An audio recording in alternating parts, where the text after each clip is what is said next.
to be covering the do's and don'ts of binding and different like tips and tricks and stuff. This video is for transgender people, transmasculine people, people who are non-binary, gender fluid, pretty much anybody who needs to be able to bind their chest for whatever reason.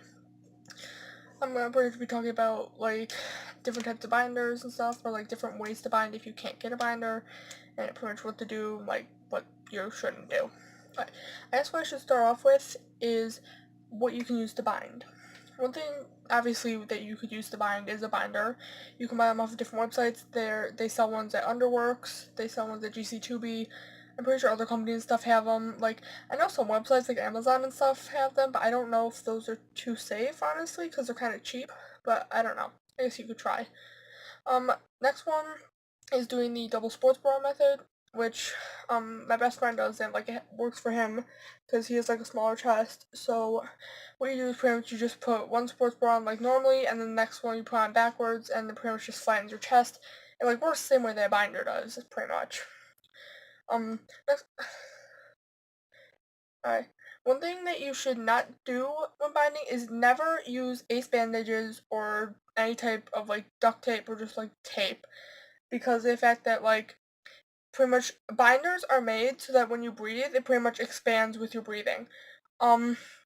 With ace bandages, they're meant to constrict every time they like pretty much move apart. They get tighter, so that can cause a lot of damage to your ribs and your lungs and pretty much ruin any chance of getting top surgery in the future.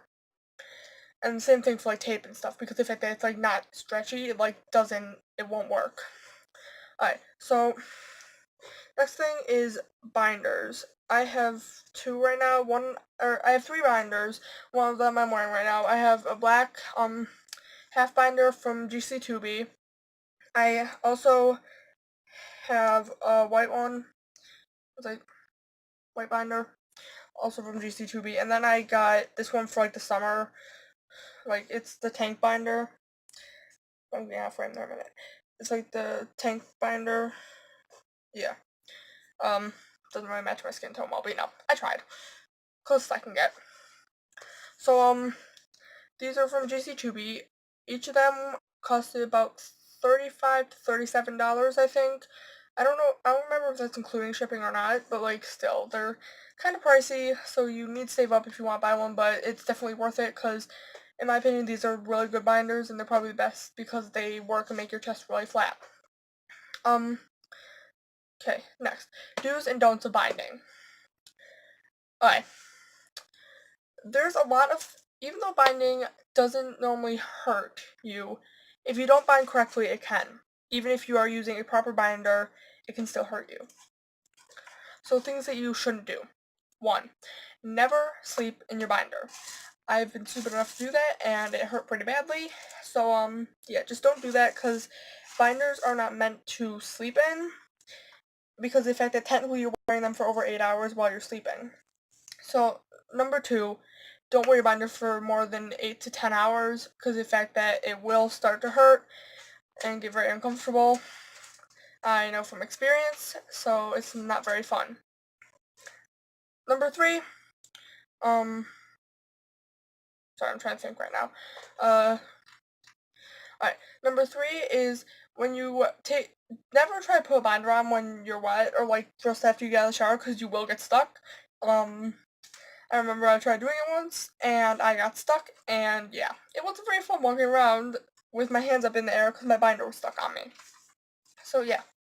Number 4, never wear a binder that is too small on you. I know a lot of people, for some reason, people think that if you have a binder that's smaller on you, it'll make your chest flatter. It probably will, but also it can cause a lot more damage. So pretty much, if you have a binder that's too big, obviously it's probably not going to work. If you have a binder that's too small, it's going to hurt you. So you need to make sure that you measure your chest before you even get a binder. Alright, things that you need to do when binding is once you take your binder off, cough a couple times, stretch a bit to kind of, get everything loosened up a bit, because of the fact that having a binder compressing you for, if you like go to school or something for about 7 or 8 hours a day, it's not very comfortable. So, one thing you also gotta do with binding is make sure that if your binder starts getting small on you, get a new one. because you like as I said, using a binder that's too small on you will probably hurt you. So yeah. Another thing I suggest, another thing I add to don't with binding, don't exercise in a binder. I'm probably not the best. I'm probably being a hypocrite by saying this because I do go like to gym and stuff in a binder, like when I'm at school. But, like, I use this one because like this kind of like one of the first binders that I got, so like it's really old and stretched out, so it like doesn't compress as much as my other binders do. But since I'm like in the boys' gym and stuff at school, I kind of need to like pass well enough so that people don't really question it. So I do wear a binder, but I'm careful still. But just don't do that because of the fact that it can hurt you, especially if your binder isn't very loose on you. So yeah, you just need to be careful with that. I guess that's all I have for now. If I ever come up with any more ideas, I'll probably make another video. I'll probably be making more videos with like trans tips and tricks and stuff, and like how to pass, like, and different like reviews and stuff, I guess. So yeah, that's all for now. Hope you enjoyed, and I'll see y'all next time. Bye!